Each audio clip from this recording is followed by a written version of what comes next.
Students, आज का हमारा टॉपिक है परवलयज। परवलयज का व्यापक समीकरण हमारे पास होता है ax² plus by² is equal to 2cz। इससे रिलेटेड एक प्रमेय करते हैं। एक और प्रमेय है स्पर्श तल का समीकरण, उसको स्किप कर रही हूँ। सेकंड प्रमेय हमारे पास आता है प्रतिबंध के लिए। तो प्रतिबंध ज्ञात करो जबकि समतल lx plus my plus nz is equal to p परवलयज ax² plus by² is equal to 2cz को स्पर्श करता है। दो इक्वेशन हमारे पास दिए गए हैं, हम वो बिंदु मान लेते हैं जो इस तल को स्पर्श करती है। ठीक है, माना कि समतल lx plus my plus nz is equal to p, equation number 1, परवलयज ax² प्लस by² बराबर 2cz, इक्वेशन नंबर 2, को बिंदु अल्फा बीटा गैमा पर स्पर्श करती है। तब सिंस थ्योरम नंबर 1 जो स्पर्श तल का समीकरण था वहां से बिंदु अल्फा बीटा गैमा पर समीकरण 2 अर्थात परवलयज के स्पर्श तल का समीकरण हमारे पास इतना होता है a alpha x plus b beta y is equal to C Z plus gamma. c का अंदर मल्टीप्लीकेशन कर देते हैं तो C Z plus C gamma, C Z को इधर ट्रांसफर कर देते हैं तो हमारे पास आ गया a alpha x plus b beta y minus C Z is equal to C gamma, equation number 4। यदि समीकरण 1 2 को अल्फा बीटा गैमा पर स्पर्श करता है तो समीकरण 1 तथा 3 एक ही समतल को निरूपित करेंगे। अतः समीकरण 1 व 3 की तुलना करने पर ये हमारा समीकरण 1 और समीकरण 3 की हम तुलना करेंगे। ठीक है, तो इस तरह से ये हमारे पास आ गया a अल्फा अपॉन में l is equal to b beta upon में m is equal to minus c upon में n is equal to c gamma upon में p। ठीक है, एक्चुअली में ये समीकरण 3 नहीं है, ये हमारे पास समीकरण 4 है।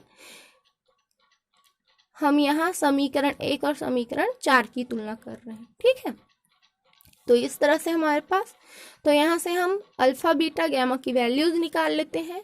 तो एक बार हमारे पास a अल्फा अपॉन में l is equal to minus c upon में n, then alpha is equal to हमको मिल गया माइनस एल सी अपॉन में a n। इसी तरह b बीटा अपॉन में m is equal to minus c upon में n, beta is equal to हमको मिल गया माइनस एम सी अपॉन में b n।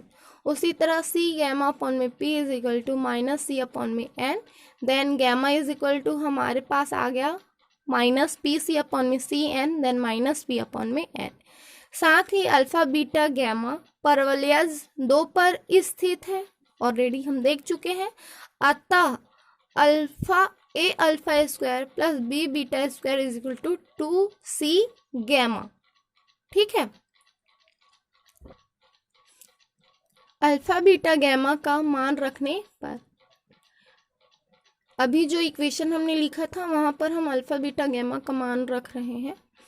a इंटू में अल्फा की value minus L C upon में A N whole square plus b into minus M C upon में B N whole square is equal to 2c into minus B P upon में n।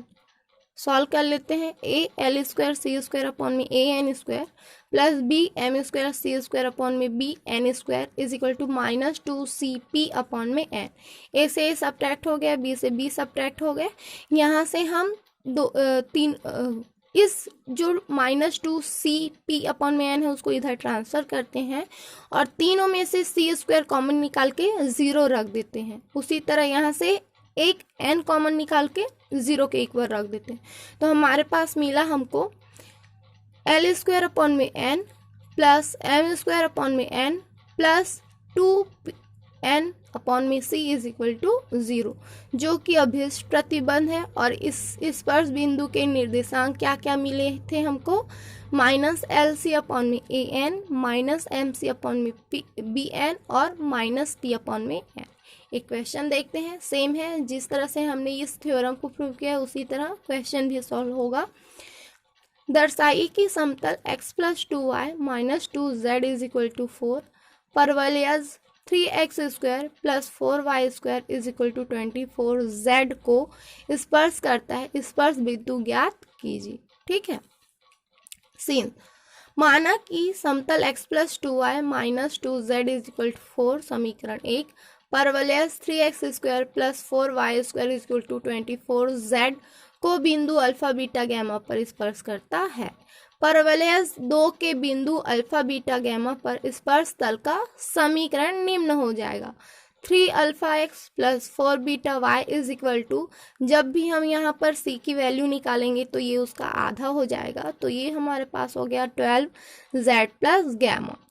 अंदर multiplication कर दिए तो 12z plus 12 gamma, 12z को इधर transfer कर दिए, 3α x plus 4βy minus 12z is equal to 12 gamma. Equation number 3। समीकरण 1 तथा समीकरण 3 एक ही समतल को निरूपित करते हैं, अतः समीकरण 1 और 3 की तुलना करने पर, ठीक है। तो समीकरण 1 हमारा ये है, समीकरण 3 हमारा ये है। तो इस तरह से हमको मिला 3α/1 is equal to 4β/2 is equal to minus 12/-2 is equal to 12 γ/4। यहाँ से हम अल्फा बीटा गैमा की वैल्यू फाइंड करते हैं। तो अल्फा बीटा गैमा का मान रखने पर, ठीक है, सॉरी, ये हम अल्फा बीटा गैमा का मान निकालेंगे, है ना। तो ये 3α/1 इज इक्वल टू 12/2, 12 से 2 सब्ट्रैक्ट हो गया, 6 बचा, ठीक है। यहाँ से 3 इधर ट्रांसफर हुआ तो 3 2 ज़ा 6, तो अल्फा इज इक्वल टू 2। उसी तरह 4β/2 इज इक्वल टू 12/2, यहाँ से 2 इधर ट्रांसफर हो गई, इस 2 से ये 2 सब्ट्रैक्ट हो गए, उसी तरह 4 इधर ट्रांसफर हो जाएगा, ठीक है। तो बीटा इज इक्वल टू कितना हो जाएगा 3। उसी तरह 12 γ/4 is equal to 12/2, then 12 gamma is equal to 2 cross 12, तो गैमा इज इक्वल टू कितना हो जाएगा 2 बच जाएगा, ठीक है। सिंस अल्फा बीटा गैमा परवलयस 2 पर स्थित है, तो इसके जो समीकरण है वो क्या है, 3α² plus 4β² is equal to 24 gamma. Equation number 4, ठीक। यहाँ जब हम इस अल्फा बीटा गैमा की वैल्यू इसमें पुट करेंगे तो ये जो निर्देशांक है वो इस समीकरण को क्या करेंगे, संतुष्ट करेंगे, ठीक है। चेक करके देख लीजिएगा। तो इस तरह अल्फा बीटा गैमा के मान समीकरण 4 को संतुष्ट करते हैं, अतः समतल 1 परवलयस 2 को अल्फा बीटा गैमा पर स्पर्श करती है, और स्पर्श बिंदु के निर्देशांक हमको क्या मिले हैं 2 3 2, ठीक है। Thank you.